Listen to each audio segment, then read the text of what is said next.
Welcome to What in the Smut podcast, where the books are horny and so are we.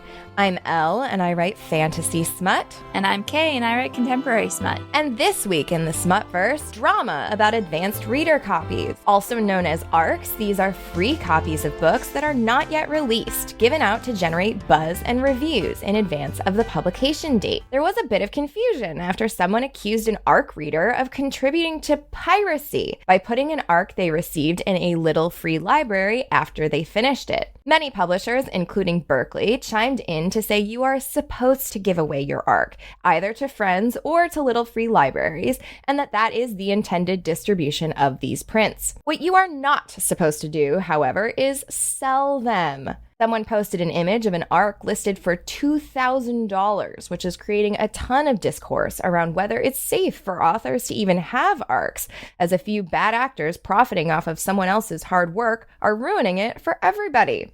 In other news that I would not call smutty, but I would certainly call spicy, Meta is going to great lengths to keep a former employee from selling her tell-all book about her time at the company.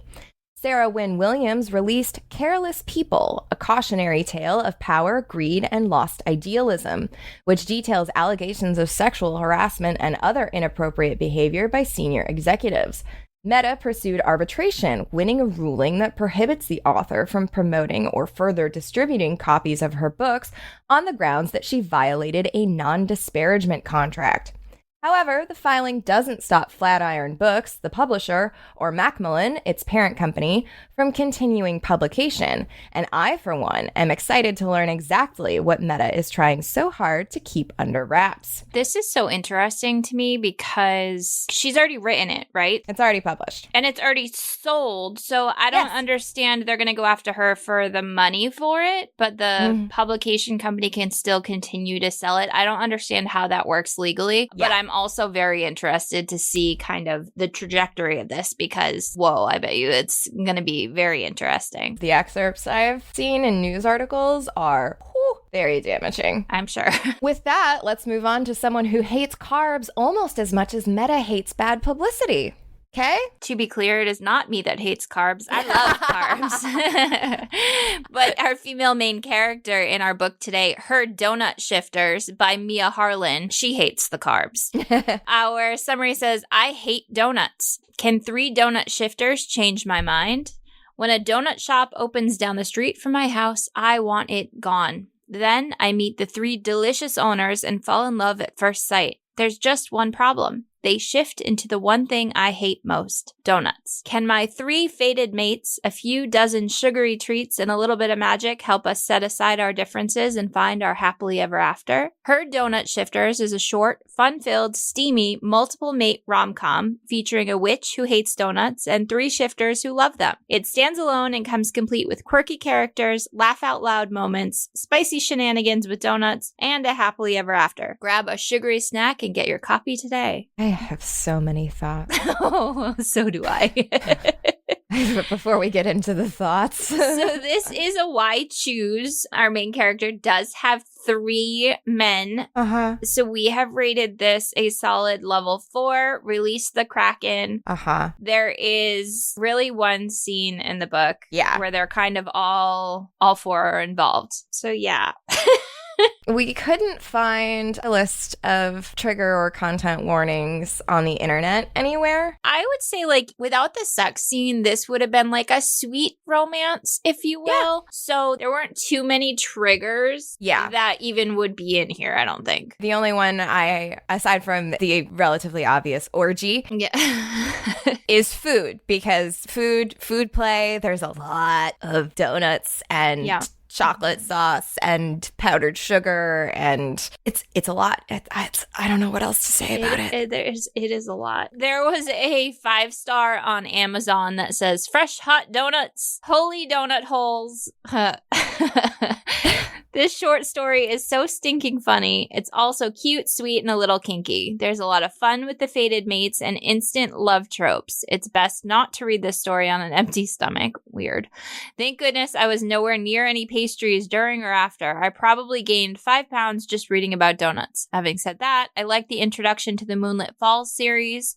Jetta and her squishy shifters live in Silver Springs, so I'm glad that I've already read the Jules Cafe books, which I had never heard of this author before, so I hadn't read any of those books yet. Same. Mia has written another masterpiece of silly fun romance with super unusual, quirky shapeshifters. I laughed out loud so much that I probably burned off all the calories in one plain-baked donut. Oh, that makes me wonder if Jetta, York, Andre, and Brooks have children. Will they be mini donuts? This New Englander calls those munchkins. I wish the story was a bit longer because I would like to know more about why Jetta hates donuts so much. Does she have a gluten sensitivity? Does she have diabetes, celiac disease, or hypoglycemia? Why does the smell make her nauseous? I wonder if there are other foods or smells that she detests as much. I really like the kinky part of the story. I don't think there is any other donut erotica story like this one. I think I align less with that 5-star review and more with this 1-star review titled Too Weird to Believe. I pride on being able to accept almost anything. This one was just too weird for me. Men shifting into food, a witch becoming overcome by a sudden need to have food rubbed all over her body. It's just too unbelievable.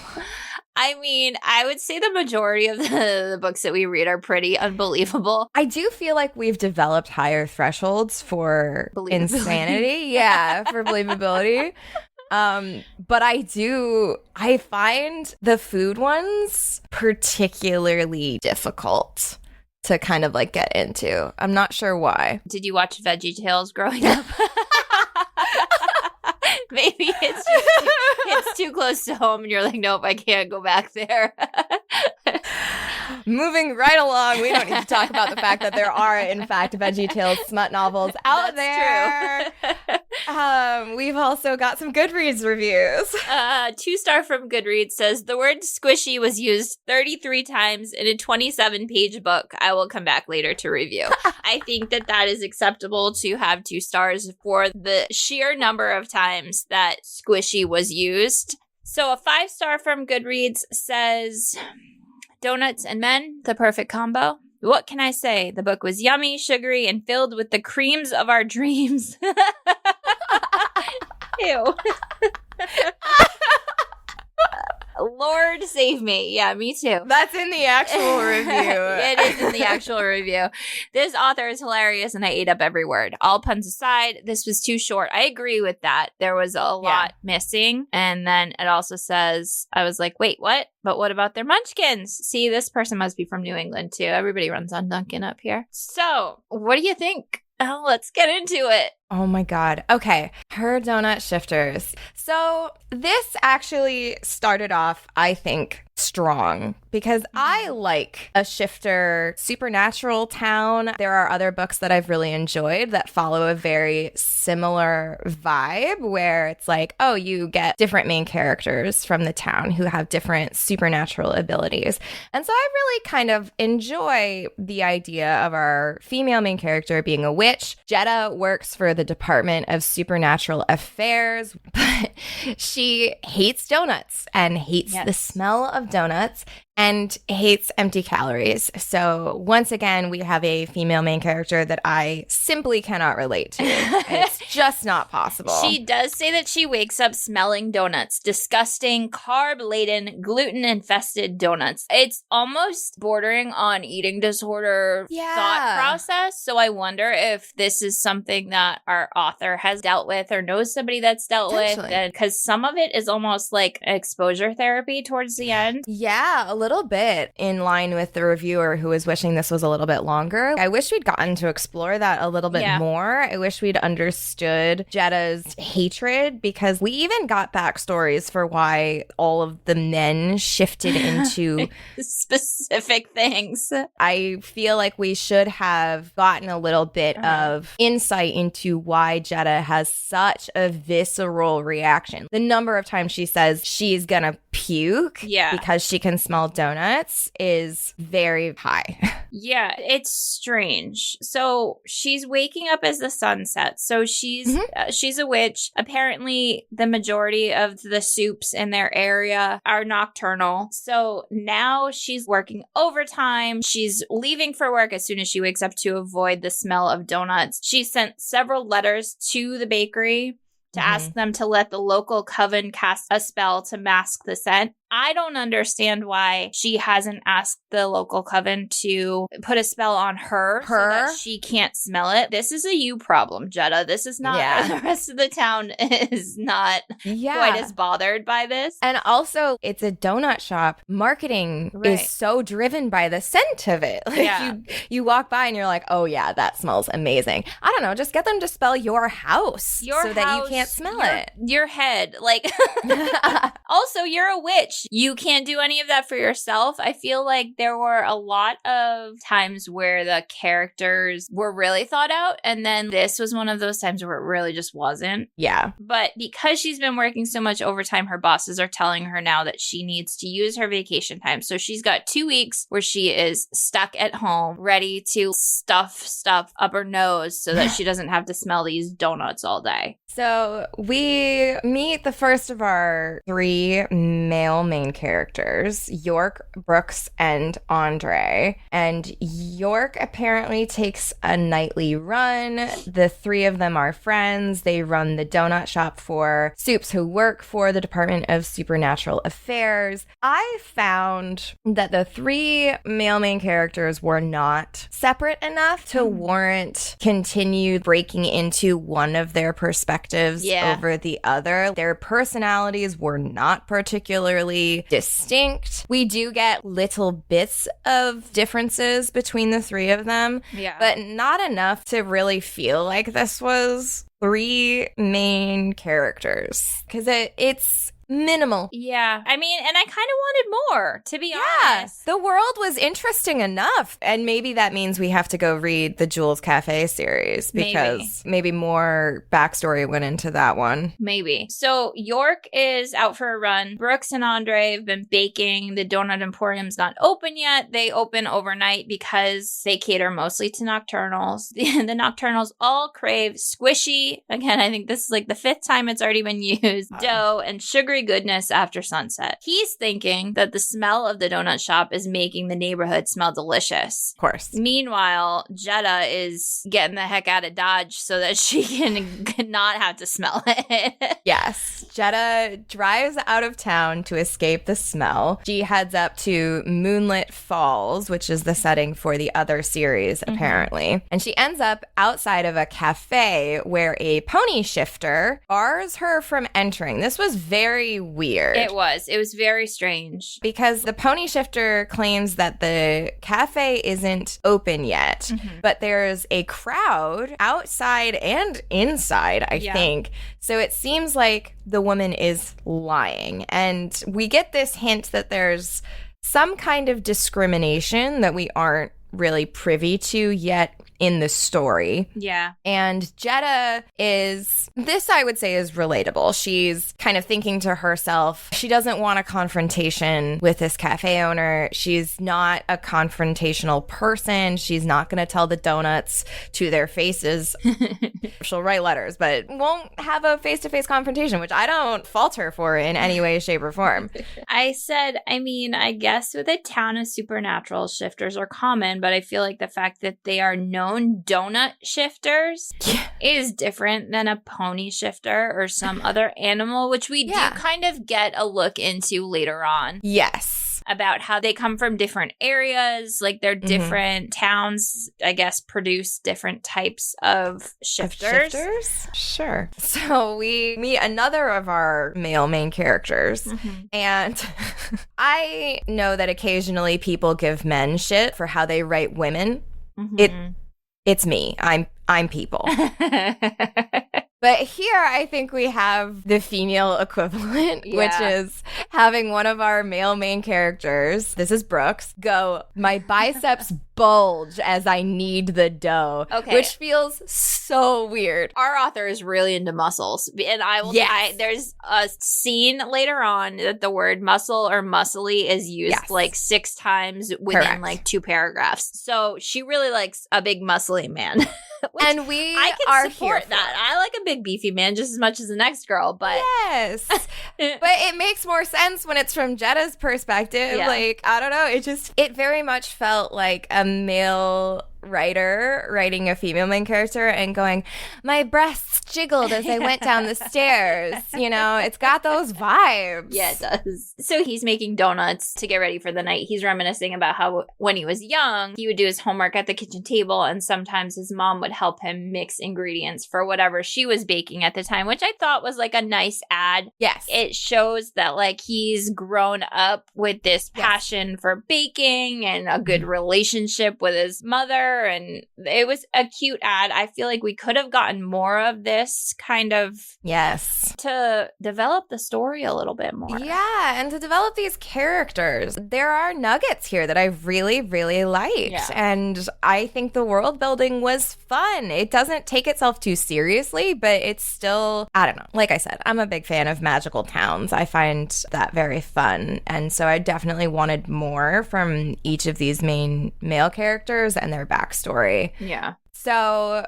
opening the Donut Emporium is everything that he and his friends ever dreamed of, and I think that's delightful. We go back to Jetta, and she's turning away from the cafe that she was hoping to find refuge in, despite apparently not even liking caffeine or coffee. Yeah, so like the smell of coffee doesn't bother her. I feel like that smell is a lot more offensive to the average person.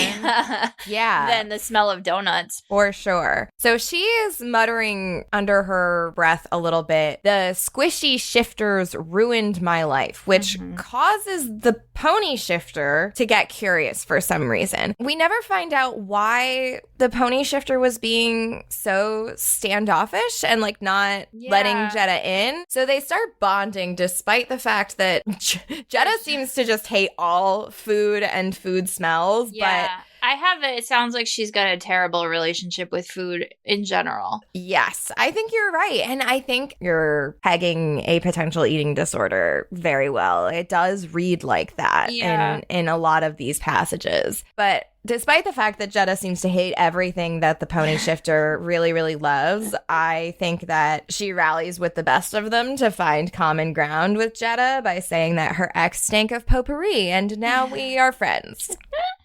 So, yeah, she asks her, like, why she hates donuts. And she says, donuts have gluten. Like, okay, I can get on board with that because I've got my own gluten intolerance over here. Still love a donut, and sometimes I'll deal with the gluten distress. But and sugar and refined flour, not to mention added fats, carbs, and empty calories.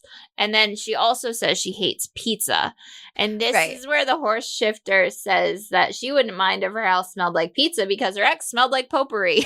Right. The horse shifter actually sounds like she could be an interesting character. Which is why I feel like we gotta read the Jules Cafe series. But this is such a fucking weird conversation. Oh, it's going to get weirder. So she says, we lapse into a silence of mutual understanding. Men stink. Some reek of potpourri and others reek of donuts. Some men smell very nice. Some men smell very nice. And also, I had a little note that it's very heteronormative of Jetta to assume that the pony shifter's ex was a man. Yeah, good point. Because she never says he or him. She just says that her ex stank of potpourri. That's true. And then she says their only redeeming quality is that they're hot. But I doubt the squishy shifters have that going for them. So she hasn't even seen these 3 guys. No. She hates them purely because of the donut smell. Talk about discrimination. And also, the only redeeming quality about men is that they're hot. Like, that's not true for everybody. Also, the sweeping generalizations of her opinions on men are just wild. Yes.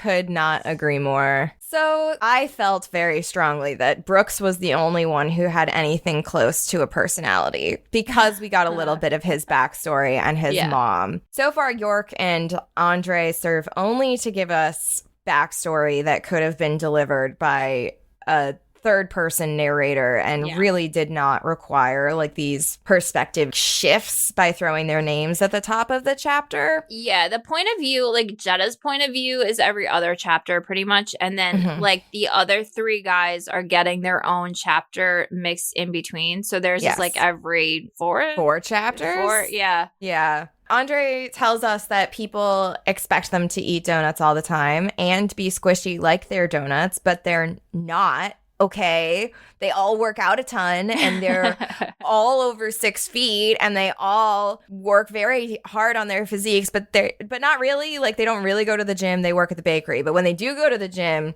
they are clearly very muscular, beefy men. Whenever my friends and I stop by the local gym, we put everyone else to shame. A bunch of Mary Sues, if ever I have seen them. Like, I don't work out, but I'm still big and muscly, and also I'm tall. And if I went to the gym, which I don't, I would bench press 300 pounds. Is that a lot? I don't know. It sounds like a lot. It would be a lot for me. I can't bench more than, what, the bar? 40? I think the bar is 45. Yes. I think the bar is my I'm a little weakling. Okay, I get it.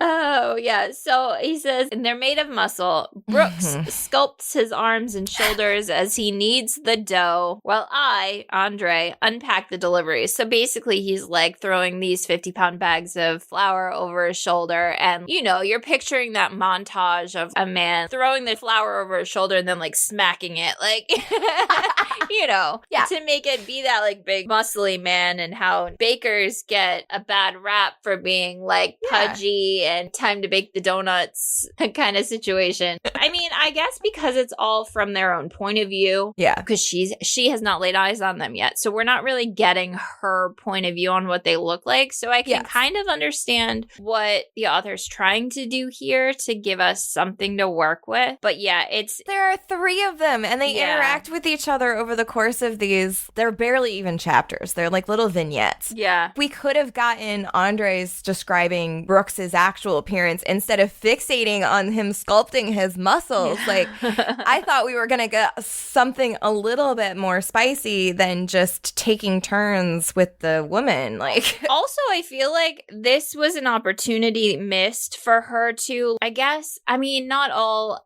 Why Choose has any kind of like male attraction there. And like, that's what I'm saying. There was a missed opportunity, in my opinion. Like, I can always get on board with 2 of the 3 guys being happy to keep themselves occupied while the other one. Now, do they know that the 3 of them are going to share a mate? Yeah. Because they're talking about how they want to find their mate. Yes. Or are they anticipating individual mates? Like, I feel like it's something they would need to prepare for. Right. It's very much implied in Andres' chapter here that they are waiting for the one. Like, collectively together, they are waiting for a single fated mate. I guess looking back, it's a little bit ambiguous because then in a later chapter, I don't remember which one because they are literally indistinguishable.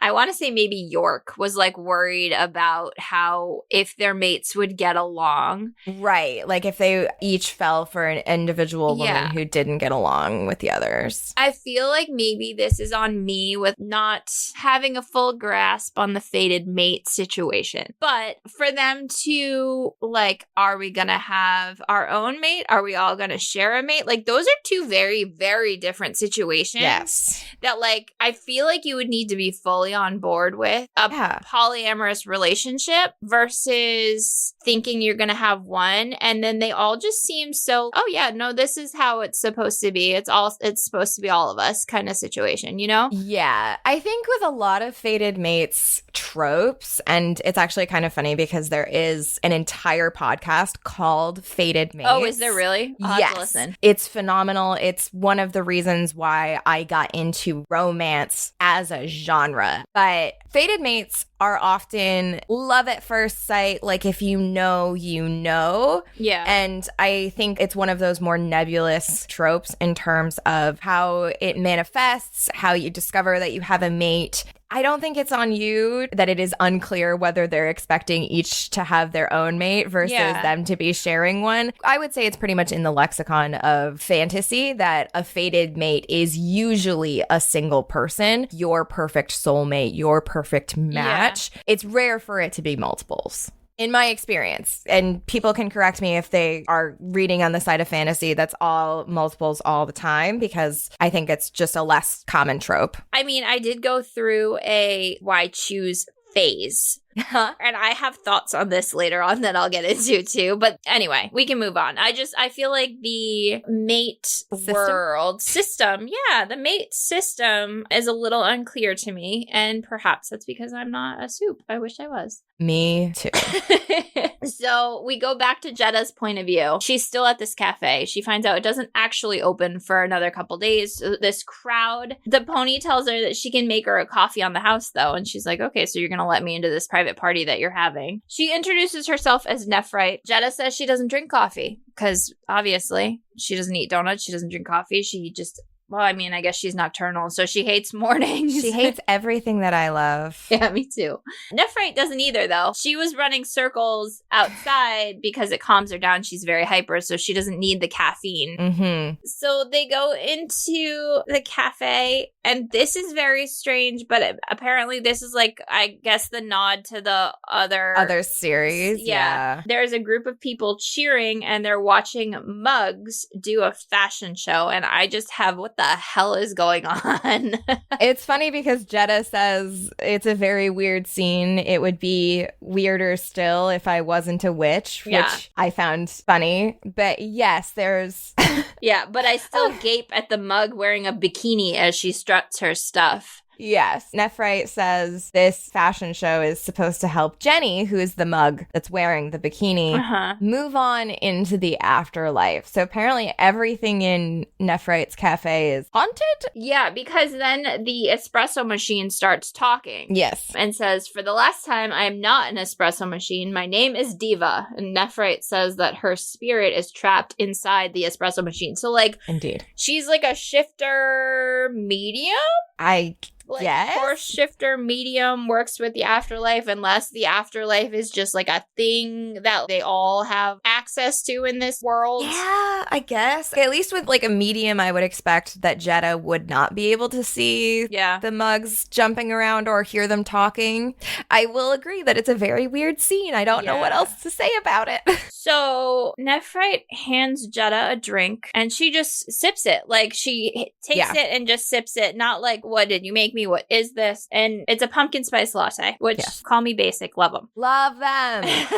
And she hates it. Yes. But also she can taste magic in it. And she asks her if it's spelled. Mm-hmm. Now, she tells her that some of the drinks are spelled, but says that her drink is just a latte. So she lies to her. Which is weird because then we never understand why. Yeah. We'll get into it, but Jetta can feel the magic coursing through her. And she's basically urged back to her car, back to Silver Springs. And we never get an explanation for why Nephrite drugged her drink and didn't tell her about it. Unless she's got that psychic ability to sense when people are close to meeting their fated mate and they need a little nudge. Like, all of this could have, and maybe is in, because I think there is a book that is just like Nephrite's book.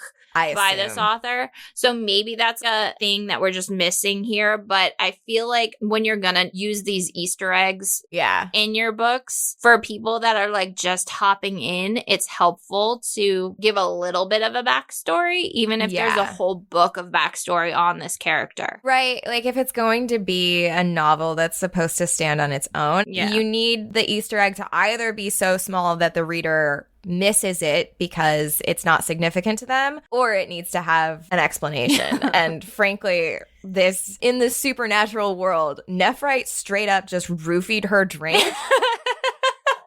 And then we never hear anything else about it. And then sends her on her way. All of a sudden, she takes one sip of this pumpkin spice latte, hates the way it tastes, and she's like, whoop, magnet, sends her back home.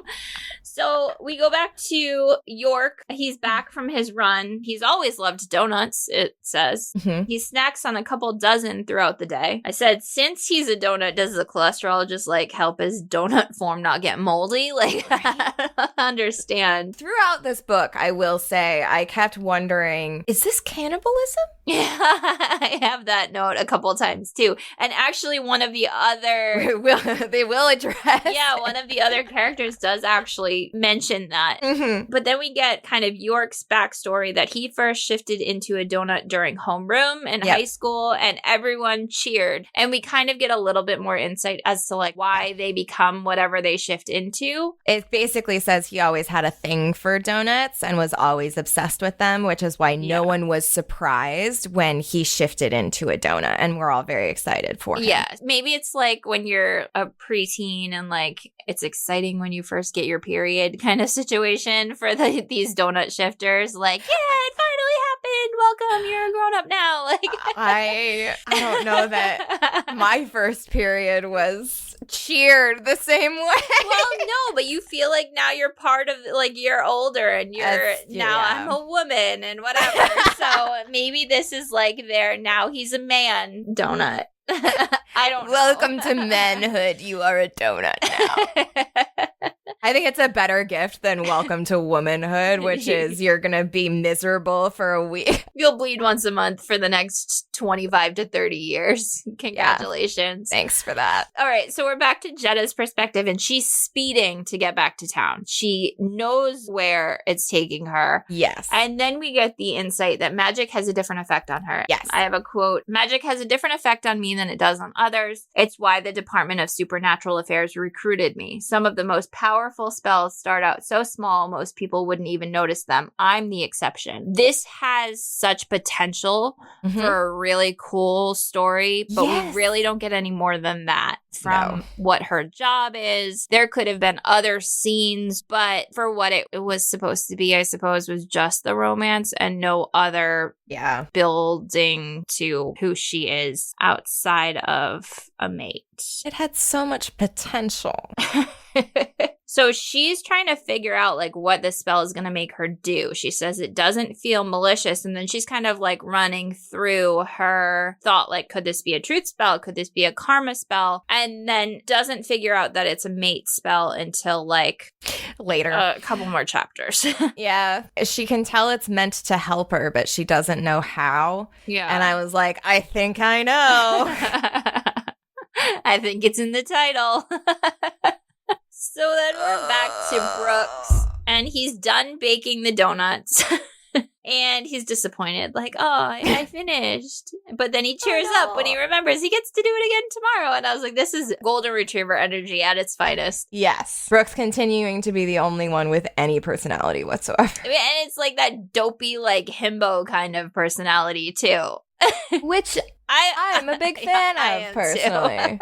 So York is out in the front helping customers, and it says he has a knack for helping people find exactly the kind of donut they need. So apparently these shifters also get some kind of like shifter superpower or whatever. So York hands Brooke a cinnamon twist and says, lucky for me, I don't gain weight when I eat anything made of dough. Just like York doesn't gain a pound when he scarfs down donuts left and right. I said, but why? Like, why? Yeah. Why not? I don't understand. Can this power be learned? And also, this is the first, but not last time, that a cinnamon twist is introduced into the... Don't even get me started on the cinnamon twist. I'm gonna lose my goddamn mind. Teach sex ed to romance authors. Yeah. I beg of you. So then we're back to Jetta. So Jetta still hates the smell of donuts? Yep. We'll get into this, but I don't know that if there was a smell that made me as nauseous as the smell of donuts makes Jetta, that there would be anything that could get me horny. Yeah. While that smell was present. I mean, to get in the mood when you're feeling nauseous, period. Right. Not possible. Yeah. Not this is the true unicorn female main character. She can have sex when she wants to throw up. Yes!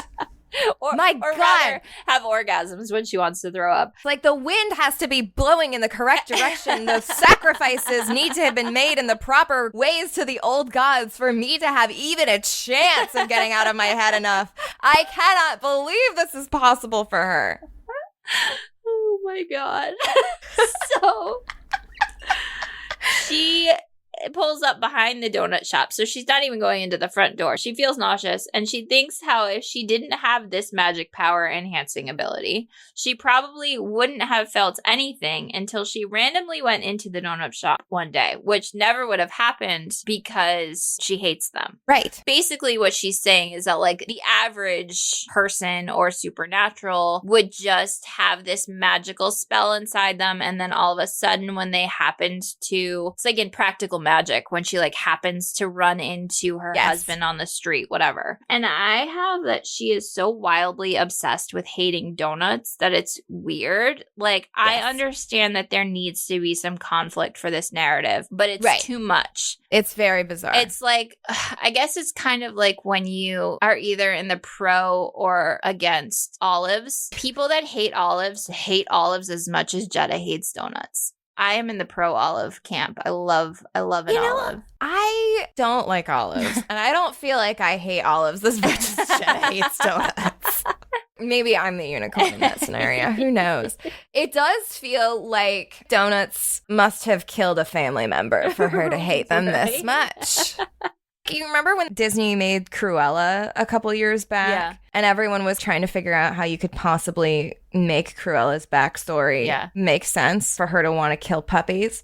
And then halfway through the movie, you discover that Dalmatians killed her mother. Yeah. And you're like, okay, that's how we're going to do this? But it kind of gets you on board with it a little bit. Like, it makes you a little sympathetic to her. There's no sympathy that I feel towards Jetta in hating donuts. No. Like, no. Just... Girl, get over it. Plug your nose or something, because donuts, for the majority of the population, are a nice little sweet treat. Yeah, like what the...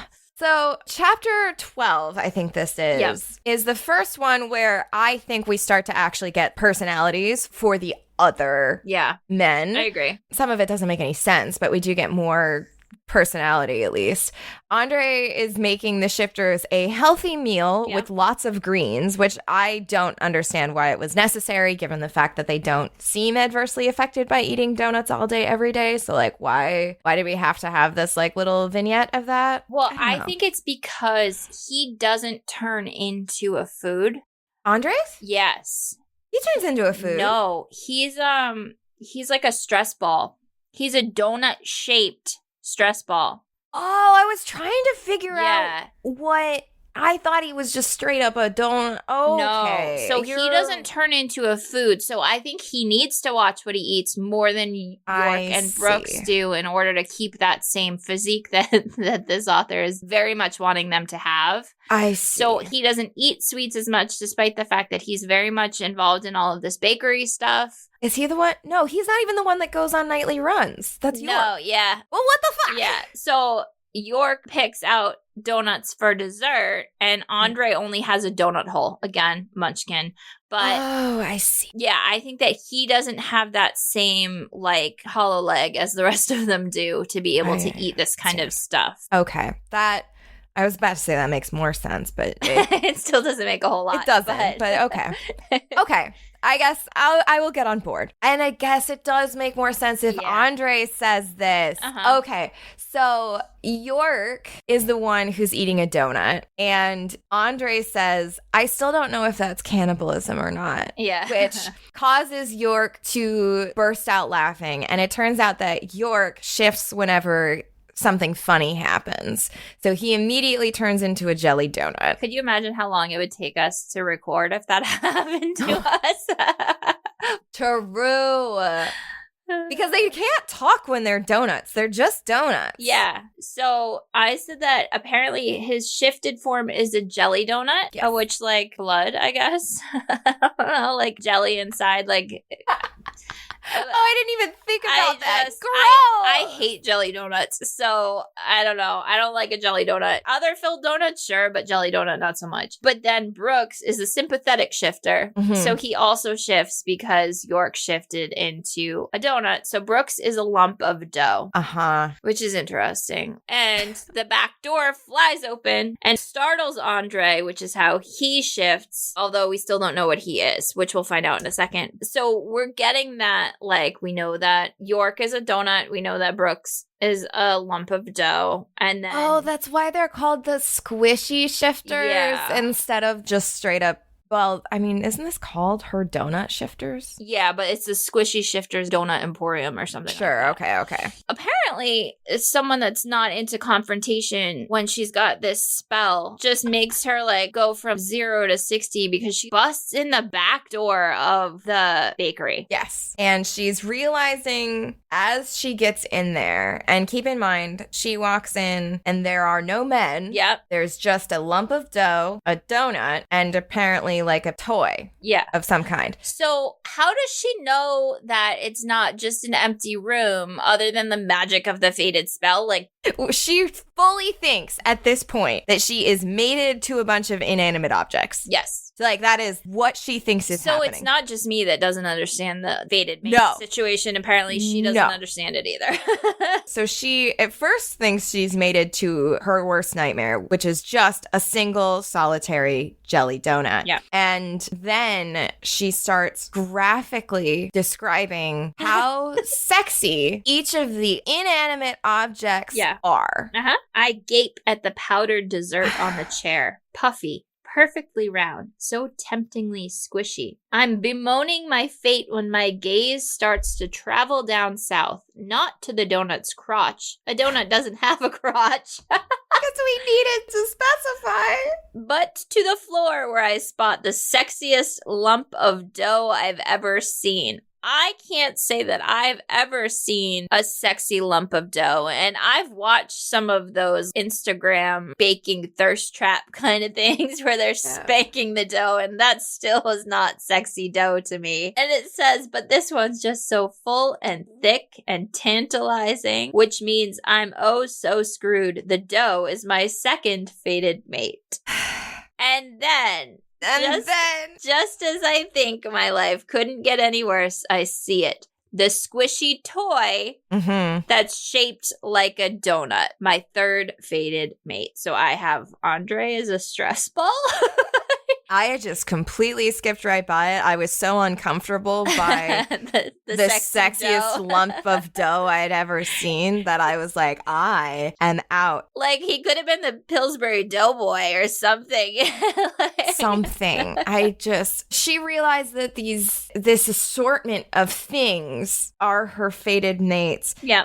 And I don't disagree with her then wailing at the top of her lungs, why is this happening to me? I hate donuts. Yes, she's looking from object to object and lands on York, and she cries out, I hate donuts, and York's heart sinks. He is watching as a donut. Yeah. And, oh, no, this is Andre. He says she's the sexy as donuts goddess is how he describes her. So apparently he's attracted to donuts as well, despite the fact that he's not an actual donut. He's a stress ball donut. Yes. Okay. Yep. So then we get Brooks's point of view. And he's disappointed that she says that she hates donuts. So then we kind of get a little backstory onto shifters from Shifter Bay turn into inanimate objects that were meaningful to them in their teens. And apparently this is some level of like shifter racism where supes respect wolves, dragons, and bears, even cats, chameleons, and skunks. Like they're somehow better than us when they're not. And maybe once the gorgeous blonde gets to know us, she'll realize it too. So we kind of get that understanding that there's like a shifter hierarchy. So then I guess like one of their cousins turns into a big ice block. And they think that their shifted forms are better because they're like not breaking anything and they're little and they're not causing disruption. And okay. So then the shifters finally shift back into their human form. And we don't really get any kind of like, is there a certain amount of time that they stay shifted for after they shift because they were laughing or startled or whatnot? I have so many questions that need answers. She says, obviously they're shifters. How did I not realize they were shifters? It's not like a person can be mated to a donut. What is wrong with me? And I said it's kind of like that guy that like married his car or something. I like My Strange Addiction or something like that. Oh my God, yes. So she says, I'm so relieved I'm attracted to men, not donuts in a lump of dough. Being turned on by one's mate is normal. Being unusually turned on by a squishy object is not. I think what we're doing here is exposing that there really is no normal. Yeah. Period. There's no normal. In the supernatural worlds, anything goes. So we now get some description of the men. And the squishy donut shifter asks in surprise, "You thought we were objects?" And she says, "I long to thread my fingers through his dark brown hair. I want to feel the rock-hard abs hidden beneath his shirt, not to mention those tanned biceps. Yum. And his killer quads. Seriously, all that muscle makes me drool." Yep. I don't know that I've ever salivated over somebody's calves. Yeah. I mean, I can appreciate a good calf. I can too. I'm not saying that it's not sexy. I think I just am taking issue with the tendency to say that we drool over things we find sexy. Like, I was about to say it's not a food. But it is. So I guess in this case it's acceptable. I rescind all of my criticism. In fact, it is the only appropriate word here. She keeps going back to describing the men. So this is where I had said before, like in the course of like 3 paragraphs, she describes their muscles in, I can't even say great detail because it's like the same thing over and over again. Yes. Hot, muscular men who are the furthest thing from squishy. Yes. Tall and lean and muscular and oh so sexy. Good-looking muscular men. Yes. Seriously, all that muscle makes me drool. I said, she's into a beefy guy. Like, we get it, but you can move on. Describe something else. Their eyes, maybe? Like something. Anything other than the muscles. Like, I like a beefy guy as much as the next girl, but let's move along here. Right. Then she realizes that they're the owners of the bakery. And she said, "You own this place. You ruined my life. And I hate donuts." And I said, this is the weirdest hill to die on. I know. We get Brooke's perspective. And he realizes, because she signed her letters as Jet, that this is the Jet that wrote a bunch of letters and tried to get them shut down or at least sent free. And I was like, this is our conflict? Like, this is where we're going to have like our little like brief, and it is so brief questioning of, oh, is this a star-crossed love? Like, how will we ever all get along if she hates donuts so much? Well, it's wild because this could have been a good conflict. It could have. He says, "Baking is my life, and my mate tried to ruin the business of my dreams. How can I ever be with her? How can the 3 of us ever be with her when she hates everything about us?" That has the potential for such a fantastic conflict that then, but okay, let's... Literally, that sentence is Brooke's. And then the next sentence from York is, "You don't actually hate donuts, Jet." And I said, leave it to a man to mansplain to her what she does and does not like with such conviction. Guys, she doesn't actually hate donuts. I met her about 30 seconds ago, but I know. It's okay. Like, she doesn't hate donuts. It's fine. He says, "Jetta, let me prove to you that you love donuts." I said, "I don't like it. I think it's stupid how much she hates donuts, but like, let the girl hate donuts. You can't say you don't hate donuts. Let me show you why you don't hate donuts when you just met her when she bust into the back of your bakery 30 seconds ago." Then he dips her finger in the delicious jelly from a jelly donut. I said, "My least favorite donut," and sucks it off her finger. I said, that does not mean that she likes donuts. It literally doesn't. It means that she likes food play. Yes. Very different. So I truly thought we were going to get like an actual donut. Because York's whole thing is that he finds the perfect donut for each person. So, like, one that she would eat and be like, okay, yeah, maybe I can like this donut. Yeah, exactly. Like, because that would make sense both with his power and with the evolution of this story. So that, you don't actually hate donuts. You just haven't found the right one. And when he picks up the jelly donut, he says, "Poor Jetta looks like she might throw up. If I make her eat it, she just might." Again, we're getting confirmation after confirmation that donuts make her want to puke. Yep. And then he licks the jelly off of her finger and she can't help it. She moans. And York says, "You love donuts," which again Again, what a fucking male thing to say. No, she doesn't love donuts. She loves that you're sucking something off of her finger. Yes. He says, just admit it, Jetta. You want me to cover every part of you with donuts. You want Andre to rub a chocolate glaze on your nipples and clean them up with his tongue. You want Brooks to sprinkle powdered sugar on your clit. And they're all getting all worked up over this. I can't. Why am I always learning shit about myself with these books? And why is it always that it doesn't work for me? This sounds miserable. This sounds sticky and gross. I'm getting a yeast infection just reading this story. And it's not even from not peeing after sex.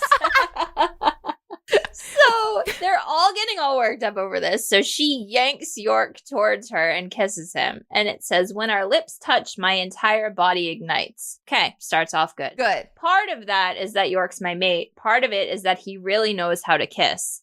Yeah. Mostly, it's the thought that these 3 hot, delicious bakers licking donuts off of every part of me. I am honestly surprised she did not add muscly in there. True. But, again, I want to feel that kiss. My entire body ignites. Great start. Yes. But don't explain why. Make me feel it too. Yeah. You don't need to explain that it's because he's your mate, or if you want to, something along the lines of, I had always been told that when I met my mate, it would be like no other, whatever. I did not feel this kiss. It did not make me want to put myself in her situation. It just was like, meh, okay. And it does not get, like, better? No, this is what I was saying before. Like, if they didn't have the sex part of it after, I could see this being like a clean romance, like a kiss that ignites her body, not something that's really trying to turn on the reader. I could understand it. Yep. It's almost like the author started off that way and then wanted to pull back and make it be more of an open door, but without the understanding of how to do that for the reader. Yeah. You know what I mean? Yes, I do. This line here, it still does not get me on board with her hating donuts. Yep. And then being told that she doesn't hate donuts because she still hates donuts. Yep. But she says, I always thought I hated donuts. I always thought desserts were just empty calories. Now I finally understand. Donuts bring people pleasure. They can bring me pleasure as long as I'm not the one eating them. Like, I'm sorry, you didn't realize that people enjoyed sweets before this moment? And also, they can bring me pleasure as long as I'm not the one eating them. It makes me think, like, when you're in high school and you're like, you really like a guy, so you like pretend that you really like the sports team, or like you try to insert yourself into certain aspects of their life that they like in high school. Yep. Like, oh no, I really love this sports team, or like I'm not like other girls. I love football, and I know for me it was like I love hockey. Yeah. Which I do like hockey. Couldn't name any of the players right now on the Bruins, but I do love hockey. But it was like, oh, I understand that these donuts are bringing them pleasure, so I'm going to say that I love them even though I don't really. Yeah. It doesn't really work. And then we continue the trend of it not really working by immediately dismissing all of the conflict that it seemed like we were building up to. From Brooks's perspective, the thought of licking powdered sugar off my mate makes my brain short circuit. I no longer care that she wrote those letters, so she tried to ruin our business. It didn't work. She was wrong. That's it. That's the resolution of the conflict. The end. Now let's fuck. Yeah. You tried to ruin everything I've built my life towards and my livelihood, but it's okay. It didn't work. So let's just continue because I want to lick you. I hate it so much. It is Brooks who says, I'm not jealous that she kissed York. If anything, I'm relieved. I've always worried the 3 of us would end up with women who didn't get along, that it would put a wedge between us, strain our friendship, ruin everything we've built. My friends and I share a business, we share a house, we share everything. So it makes sense that we'd share a mate too. And nothing in this world will ever beat the sight of her getting turned on when York mentioned chocolate glaze and powdered sugar. So, like, I like a why choose. I like a reverse harem book. The logistics of it frequently confuse me, and I don't understand, like, in those romantic scenes. But for whatever reason, it works for me. Like, in practice, I don't think I'd personally be able to keep up. No. But I like the concept of, like, having 3 or 4 men obsessed with me. Yeah. I want to do none of the work. And that's what it always is. Yes. I want to be doted on and protected and showered with your affection at all time. I think that that's the part of the reverse harem books that a lot of women can get on board with. Yeah. Because they just, like, kind of run train on her. I literally have that in my notes. Like, what? To your point, I feel like some of the time the reverse harem logistics are confusing. This was not confusing. It just, like, didn't take advantage of reverse harem. Yeah. They literally just take turns. And not only do they just take turns, there's no heat in it. There's no descriptive language. So Andre scoops her up and puts her on the work table. Now, the Board of Health would not be okay with this. Correct. York brings in a tray of donuts from the front. And I said that this is, like, the worst exposure therapy session in the world. 0 to 1,000. Like, you hate donuts? Let me bring in all of our flavors and just make you smell them and also have them rubbed all over your body. Correct. She says, I don't feel disgust. I don't even care about the smell. I'm too turned on. Hate it. And I said, just because your neurons are firing because they're licking you does not mean that you like donuts. You can still hate donuts. And this, again, we've got more muscles, 3 hot, muscular, shirtless bakers. I never thought that bulging muscles could belong to bakers. But then I got thrown out of the story. Oh my God. Oh my God. He picks up a glazed donut and presses it against my neck. The chocolate melts against her skin. I said, then it's not a glazed donut.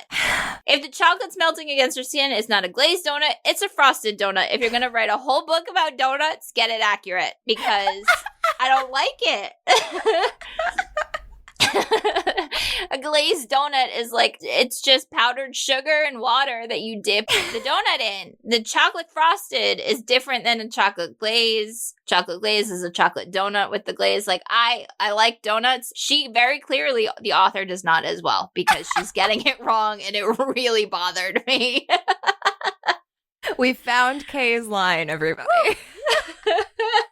So, York is using his magic powers of donut selection to place specific donuts on Jetta's body and direct which man should lick it off. He's the alpha. Apparently. He's the alpha donut. He's the one coordinating the efforts here. Good on him for taking charge. Things get weird when he hands Brooks a cinnamon twist and gestures between Jetta's legs. And Brooks, like anyone in this situation, I think, is confused and assumes that York wants him to insert it. Yes. He says, you want me to stick that inside her? Which causes York to laugh, which makes him shift into a donut, which then makes Brooks shift into a lump of dough, which leaves Andre all alone with Jetta to explain what triggers their various shifting. Even as we get the explanation that he does not want Brooks to insert the cinnamon twist. Yeah. He says, lick the textured sugar off the cinnamon twist and then lick Jetta's clit. Don't.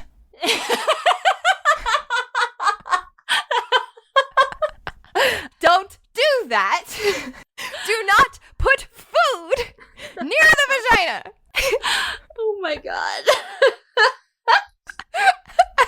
So, yeah. So they shift back and York's immediately like back to choreographing everything. Yes. But I said, like, how would he have come to that conclusion of that's what he meant when he handed in the cinnamon stick and just like gestured towards her? Yeah, like, that's very specific directions and for something phallic shaped. Yes. Like, it's a reasonable conclusion, is all we're saying in Brooks's defense here. How he would have come to the conclusion of what he actually wanted him to do, I don't understand. And then York rubs a toasted coconut donut over my nipples. Its rough, textured exterior turns me on so much that I shatter with the biggest, most amazing orgasm of my life. I love a toasted coconut donut. It's not going to make me shatter. And once again, fucking make me feel it. We started with shatter, and that worked. But then the biggest, most amazing orgasm of my life, like, make me feel it. Yeah. Again, I feel like this is a clean author's foray into writing an open door scene. I completely agree. And then Brooks grabs some condoms because, safety first, and they each have a turn with her. We're not worried about the yeast infections, but we are worried about STDs. So you get a single point. So she somehow comes at least once with each of them as they just take turns. I lose count of orgasms like I lose count of donuts, but in the end, my mates are satisfied, I'm satisfied, and all the donuts have been eaten. Thankfully, not by me. I can tell you what hasn't been eaten. Yeah, good and point. Could have gotten me more on board with any of this. Well, he does, sort of. I guess licks the textured sugar. But I think you're right that this was maybe a first attempt. And, like, we'll have to read the Jules Cafe books because apparently they came first. Maybe we're wrong, but this description is just straight factual. Yeah. Like, there's no feeling in it. Andre fucks me over and over. His hands travel up and down my body, focusing on the most sensitive spots as I beg for more. Like, what are the most sensitive spots? Also, what we didn't talk about is that because Andre is a stress ball, like a squishy toy, his, like, superpower is tactile. Yeah. So he can feel her pleasure wherever he's touching her. Get that? Why don't we? That would have been a crazy good addition. It's an interesting power that has a lot of opportunity. Correct. But that's all we got from it, is that he can feel her pleasure where he's touching her. And then we kind of move on. So many missed opportunities. The building blocks of something very interesting. Yeah. Just scattered across the floor like Legos that I'm going to step on and just hurt myself on later. Like, it's just disappointing. So then we're at the epilogue, and I said, holy shit, this ends so abruptly. So abruptly. So abruptly. It didn't even need to be an epilogue. Like, this, it should have just been the next chapter. Yeah. But then it's just the next day. It's the next day. We don't know what happened after they had sex. If she just went along on her merry way across the street to her apartment. So she, like, wakes up. Her room smells like donuts, but now she doesn't want to throw up. She just gets horny. Yes. I guess that exposure therapy worked, but clearly. So she grabs some clothes and some lingerie for later and heads back to the Jules Cafe in Moonlit Falls. My shifters and I aren't meeting up for several hours, and there's no way I can wait for them in town, not when it smells like donuts. After last night, I don't think I'll ever be able to pass a bakery or look at a donut without thinking about sex. Give us another reason why she's heading back to Moonlit Falls. Like, give us another reason. Is she going back there to thank Nephrite for giving her, or is she going to tell a woman that she met yesterday about how she just had sex with 3 men after she drank her special spelled pumpkin spice latte? Yeah. Like, is she going to shut her down for roofing her yesterday? Like, she works for the Department of Magical Affairs or whatever the hell it was. Like, this is her whole job. Essentially the, like, magic FBI, and she got roofied, and now, like, so why is that the first place she thinks to go? Yeah, there's no explanation for why she's heading there. Yeah, and then we're just done. And that's it. The end. What would you rate it? We're going to stop abruptly. Tell me what you rate it since the story's over.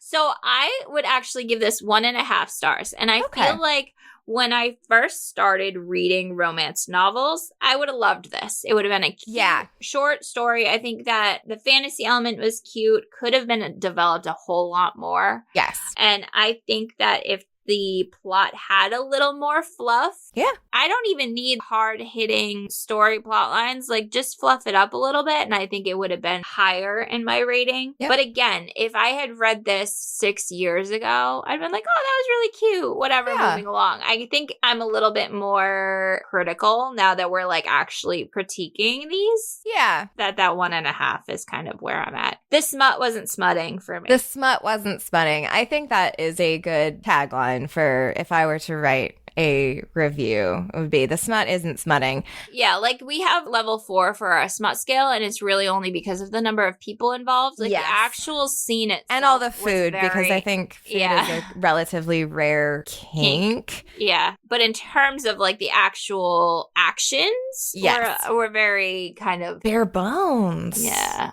Kind of vanilla. I agree. I think I'm going to put this at 2 stars. Ooh. I don't know that I've ever rated a book higher than you. So I think it's because I'm a fan of the fantasy world, and I think it does a lot for me. And I think the world itself was interesting enough that I wanted to see more of it.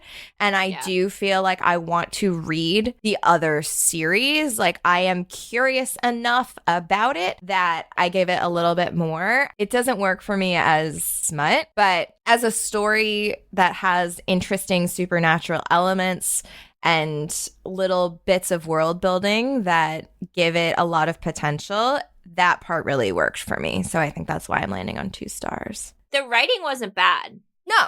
Not by any stretch. The writing was pretty good. The actual smut could have used some more a thesaurus. We gave Tiana Xavier some shit for her thesaurus of phallic terms. Yeah. And same goes for Pounded by Poseidon with Thea Mason and Holly Wilde. We're like, please, for the love of God, we don't need so many different terms. Yeah. This time around, I feel like a thesaurus could have been employed. Is all I'm saying. At least for muscly. Yeah.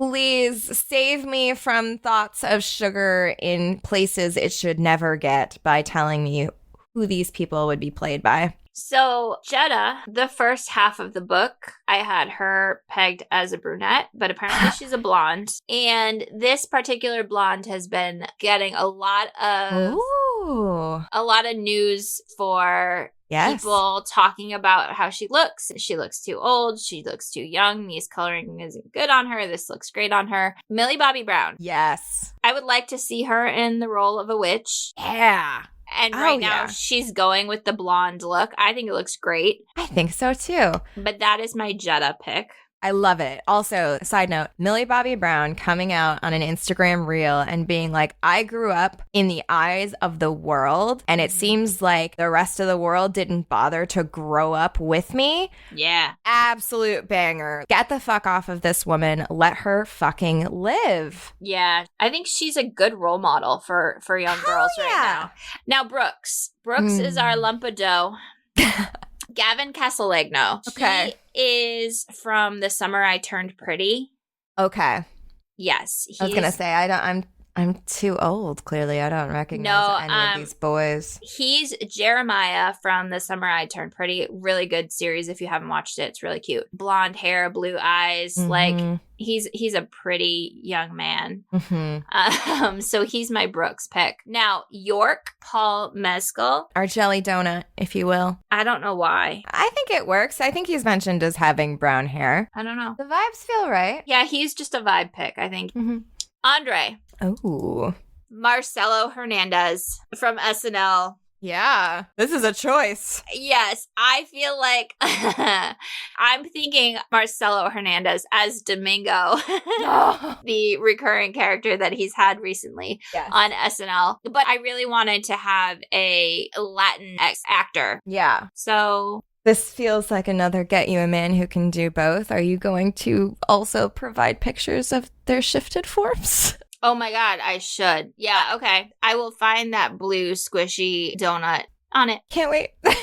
What's up next? Oh my God. Up next, we have... I'm so excited.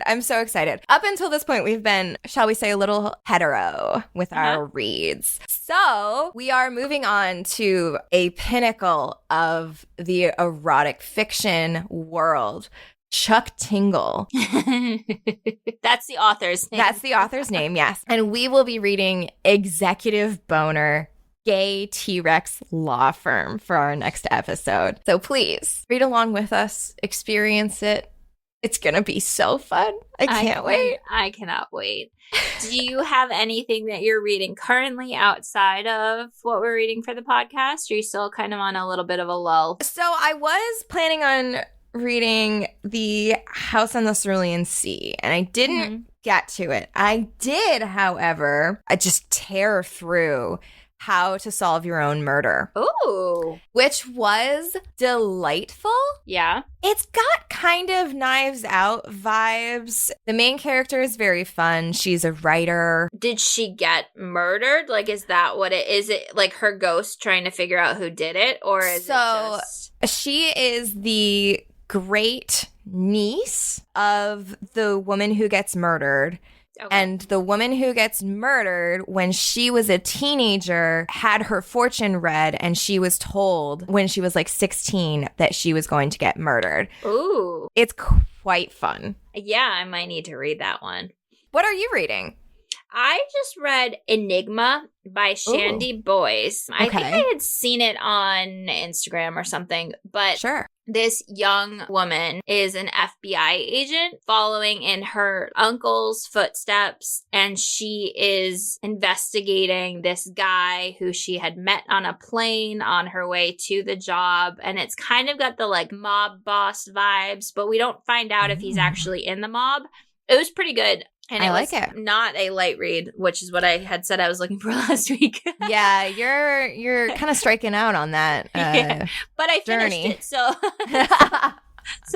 I guess because the donut book was so light that I didn't need it anymore. Yeah. You had your dessert. Now you needed like an actual main course. Yeah, I needed some savory in there. I love that. Well, don't forget to like and follow us wherever you listen. And if you have an extra moment, please rate the podcast. It really helps us prove to the platforms that we provide good content and that we're worth surfacing to other potential listeners. And with that, we're at our wits' end. See you next time.